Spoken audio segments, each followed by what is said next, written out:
Mutton పులుసు, mutton gravy simple and ఈజీగా చెప్తాను. స్కిప్ చేయకుండా చూడండి. నా మటన్ పులుసు మా ఇంట్లో వాళ్ళకే కాదు, మా ఇంటికొచ్చే గెస్ట్‌లకి కూడా చాలా నచ్చుతుంది. సో, ఆ రెసిపీ మీకు ఈ వీడియోలో చూపిస్తున్నాను. ముందుగా కావాల్సింది మటన్ పులుసుకి మటనేగా కావాలి. సో, మటన్ తీసుకున్నాను. హాఫ్ కిలో మటన్ నీట్‌గా వాష్ చేశాను. 2 టైమ్స్ వాష్ చేయాలి మటన్‌ని. వాష్ చేసి అండ్ ఈ మటన్‌ని మనము మ్యారినేట్ చేసి పెట్టుకోవాలి పసుపు, ఉప్పుతో. నేనిక్కడ ఎంత పసుపు తీసుకుంటున్నానో చూపిస్తున్నాను చూడండి. ఒక 1.25 1 ప్లస్ పావు. నాది చిన్న స్పూన్ కాబట్టి 1.25. మీది పెద్ద స్పూన్ అయితే 1 స్పూన్ ఫుల్ పసుపు తీసుకోండి. అండ్ నేను 1 స్పూన్ సాల్ట్ తీసుకుంటున్నాను. ఇది హాఫ్ కేజీ మటన్ తీసుకున్నాను. మటన్ ఎప్పుడైనా మీరు షాప్‌లో అడిగి తీసుకునేటప్పుడు mutton curry cut with some fat అనండి. కొంచెం ఫ్యాట్ అడిగి తీసుకోండి. పులుసుకి కొంచెం ఫ్యాట్ ఉంటే టేస్ట్ చాలా బాగొస్తుంది. మటన్ ఎప్పుడు తీసుకున్నా సరే మటన్ విత్ సమ్ ఫ్యాట్, కొంచెం ఫ్యాట్ ఇవ్వండి అని అడగండి. వాళ్ళు కొంచెం ఫ్యాట్ వేసి ఇస్తారు. ఇలా మ్యారినేట్ చేసి పసుపు, ఉప్పుతో పక్కన పెట్టేసుకోండి. మీకు కావాలంటే 1 స్పూన్ నెయ్యి కూడా వేసుకోండి. ఇప్పుడు మసాలాకు కావాల్సింది చూపిస్తాను. 1 onion, 1 tomato and ginger garlic లేవే ఇప్పుడు వస్తాయి చూడండి. వచ్చింది కదా! జింజర్, గార్లిక్, దాంతోపాటు బోనస్‌గా కొంచెం కొత్తిమీర.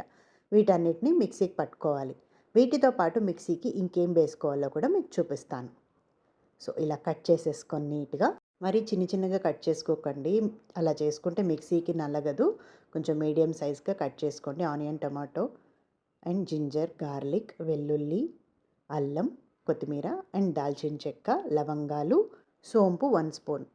వీటిని కూడా మిక్సీకి వేసేసుకోండి. వీటన్నిటిని కలిపి మెత్తగా పేస్ట్ లాగా చేసుకోండి. ఇది మనకు పులుసుకు కావాల్సిన మసాలా. ఇది కూడా పక్కన పెట్టుకోండి. తర్వాత స్టవ్ ఆన్ చేసి, నేను కుక్కర్లో చేస్తాను. సో, స్టవ్ ఆన్ చేసి తేమ లేకుండా, ఇక్కడ తేమ ఉంది కదా, తేమ ఉండేటప్పుడు ఆయిల్ పోయకూడదు. పోస్తే చిటపట అని ఫేస్ మీద పడుతుంది, చుట్టుపక్కలంతా పడుతుంది. సో, స్టవ్ హైలో పెట్టుకొని, ఫ్లేమ్ హైలో పెట్టుకొని వాటర్ అంతా పోయాక ఆయిల్ పోయండి. నేను ఇక్కడ సన్ఫ్లవర్ ఆయిల్ పోస్తున్నాను. ఈ గ్లాస్కి 1 గ్లాస్, చిన్న గ్లాస్ ఇది, 1 గ్లాస్ ఆయిల్ పోస్తున్నాను. ఆయిల్ వేడెక్కిన తర్వాత జీలకర్ర వేయాలి. కుమిన్ సీడ్స్ అంటారు. జీలకర్ర వేయాలి. మనకు ఆయిల్ వేడెక్కిందా లేదా అనేది మనం చెయ్యి ఇలా పెట్టి చూస్తే తెలుస్తుంది, వేడిగా తగులుతుంది. ఇప్పుడు కొంచెం జీలకర్ర వేయండి. 1 స్పూన్ జీలకర్ర వేశాను నేను. మీరు కావాలంటే ఒక ఆనియన్ వేసుకోవచ్చు, కానీ నేను వేయట్లేదు. జీలకర్ర వేశాక మనం రుబ్బుకున్న మసాలా పేస్ట్ వేసేసాను. వేశాక దీన్ని బాగా తిప్పండి. ఇలా బాగా మిక్స్ చేయండి. మిక్స్ చేస్తూ ఇప్పుడు ఏ ఐటమ్స్ వేస్తున్నాను అనేది చూడండి. ఫార్వర్డ్ చేయకండి, స్కిప్ చేయకండి. ఇది ఎలాచీ పౌడర్. ఒకవేళ మీ దగ్గర ఎలాచీ ఉంటే మిక్సీలో డైరెక్ట్గా 2 ఎలాచీలు వేసుకోండి. నేను ఇక్కడ ఎలాచీ పౌడర్ వేస్తున్నాను. ఏది వేసినా సరే బాగా మిక్స్ చేయాలి.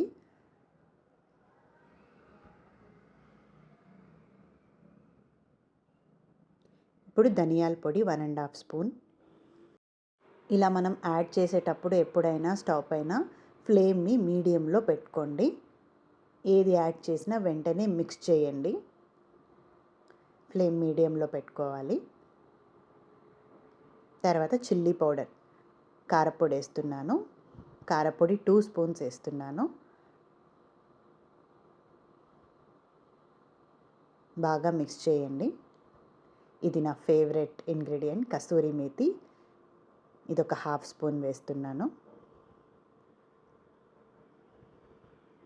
ఇప్పుడు అన్నీ అయిపోయింది మనం వేయడం. పసుపు ఆల్రెడీ మనము మ్యారినేట్ చేసిన దాంట్లో వేసాం కాబట్టి ఇప్పుడు వేయక్కర్లేదు. ఇంకా హైలో పెట్టుకొని బాగా మిక్స్ చేయండి. నేను వీడియో పాజ్ చేసి మరీ మిక్స్ చేశాను. ఏంటి 1/2 సెకండ్ కూడా చేయలేదే అనుకుంటారేమో. వీడియో పాజ్ చేసి నేను మిక్స్ చేశాను. మిక్స్ చేసిన తర్వాత ఆయిల్ చుట్టూ వచ్చి మసాలా మధ్యలో వచ్చింది. అంటే మనకు మసాలా బాగా ఫ్రై అయ్యింది అని అర్థం అన్నమాట. సో, ఇలా వచ్చిన తర్వాత మనం మ్యారినేట్ చేసుకున్నాం కదా మటన్, దాన్ని ఇందులో వేయాలి. మీడియం ఫ్లేమ్లో పెట్టుకొని లేదా సిమ్లో పెట్టుకొని ఇవి యాడ్ చేయండి.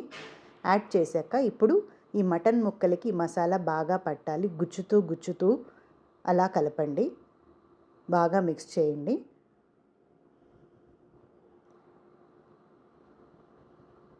అలా గుచ్చుతూ గుచ్చుతూ బాగా మిక్స్ చేయండి. అప్పుడు మసాలా ముక్క లోపలికి కొంచెం చొచ్చుకొని వెళ్తుందనమాట.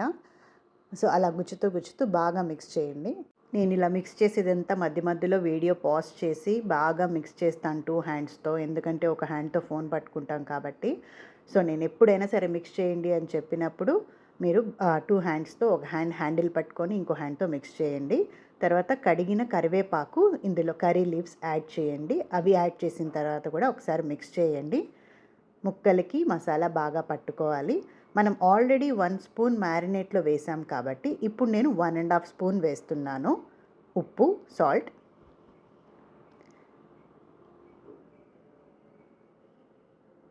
సో అంతా బాగా కలిపేసాం కదా. ఇప్పుడు వాటర్ సిమ్లో పెట్టి వాటర్ పోయండి.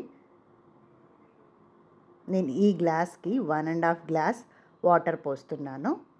చూడండి, నీళ్ళు కొంచెం ఎక్కువే, వాటర్ కొంచెం ఎక్కువే పడుతుంది. ఎందుకు అంటే మనం ఎక్కువ విజిల్స్ రానివ్వాలి. కుక్కర్లో చేస్తున్నాం కదా, సో విజిల్స్ ఎక్కువ రావాలి, మటన్ బాగా ఉడకాలి. కాబట్టి 1½ గ్లాస్ మటన్ ముక్కలు బాగా మునిగి ఇంకొంచెం పైకి వచ్చేంత వరకు బాగా నీళ్లు పోసి హైలో పెట్టండి. ఫ్లేమ్ హైలో పెట్టి ఒకసారి బాగా మిక్స్ చేసి మటన్ అంతా మునుగుతుందా లేదా చూడండి. వాటర్లో, ఈ మసాలా వాటర్లో బాగా మటన్ ముక్క మునగాలి.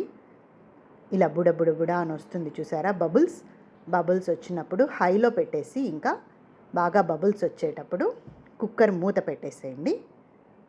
హైలో 10 విజిల్స్, సిమ్లో 2 విజిల్స్. కానీ మామూలుగా 12 విజిల్స్కే ఉడికిపోతుంది. పిల్లలు ఉండే వాళ్ళైతే 15 విజిల్స్ పెట్టండి, వాళ్ళకి ఈజీగా డైజెస్ట్ అవుతుంది. సో నేను మా పాపకి మటన్ అంటే చాలా ఇష్టం కాబట్టి నేను ఇక్కడ 15 విజిల్స్ పెట్టాను. హైలో 13 విజిల్స్, సిమ్లో 2 విజిల్స్ పెట్టి మొత్తం 15 విజిల్స్ పెట్టాను. బాగా మెత్తగా ఉడుకుతుంది కాబట్టి. దించి విజిల్స్ అన్నీ పోయాక నేను దించి పక్కన పెట్టుకున్నాను. వెంటనే ఓపెన్ చేయకూడదు. అప్పుడప్పుడు చెక్ చేసి ప్రెషర్ పోయిందా లేదా చూసి, ప్రెషర్ పోయిన తర్వాత మాత్రమే ఓపెన్ చేయాలి కుక్కర్ ఎప్పుడు కూడా. ఎంత బాగుందో ఈ స్మెల్. మటన్ పులుసు రెడీ అయిపోయింది. ఆ కలరు, ఆ పీసు ఎంత బాగుందో కదా. ఇలా ఓపెన్ చేసిన తర్వాత కుక్కర్ మూత మళ్ళీ స్టవ్ మీద ఒక 2 మినిట్స్ పెట్టి కొత్తిమీర వేయండి. ఆ కొత్తిమీర కూడా అందులో ఉడుకుతుంది. ఆ కొత్తిమీర రసం మటన్ గ్రేవీలోకి వెళ్ళి టేస్ట్ని ఇంకొంచెం బాగా పెంచుతుందన్నమాట. ఈ మటన్ పులుసు ఇడ్లీలోకి, దోశలోకి, పూరీలోకి, అన్నంలోకి, రాగి ముద్దలోకి తింటుంటే ఉంటుంది బాబోయ్ ఎంత బాగుంటుందో. అండ్ ముక్క కూడా నోట్లో వేసుకుంటే కరిగిపోతుంది, అంత సాఫ్ట్గా ఉంటుంది. చాలామంది ఏంటంటే మటన్ పీసెస్ అన్ని సపరేట్గా ఫ్రై చేసి మసాలాలో కలిపి తర్వాత కూర చేస్తూ ఉంటారు. అంత ప్రాసెస్ చేయడం వల్ల ఆ మటన్లోని యాక్చువల్ టేస్ట్ మిస్ అయిపోతుంది. అలా కాకుండా మసాలాతో పాటు మటన్ని బాగా వేయించి వాటర్ పోసి ఇలా కానీ వండామంటే టేస్ట్ వేరే లెవెల్ ఉంటుంది. ట్రై చేయండి. సో ఇదనమాట ప్రియా వెంట్రప్రగడ రెసిపీస్లో మటన్ గ్రేవీ, మటన్ పులుసు. మీరు ఈసారి మటన్ తెచ్చుకున్నప్పుడు ఇలా ట్రై చేయండి. ఈ వీడియోని లైక్ కానీ షేర్ కానీ చేయండి. అప్పుడు మీకు ఎప్పుడైనా వంట చేయాలి అన్నప్పుడు మీ ప్రొఫైల్లో లైక్డ్ వీడియోస్లో ఉంటుంది. సో కొంచెం టేస్ట్ చేస్తారా? చూడండి ఎంత సాఫ్ట్గా స్పాంజ్ లాగా ఉడికిందో. టేస్ట్ కూడా చాలా బాగుంటుంది. ఆపట్టండి పెడతాను. బాగుందా? బాగుంటుంది. Thank you for watching.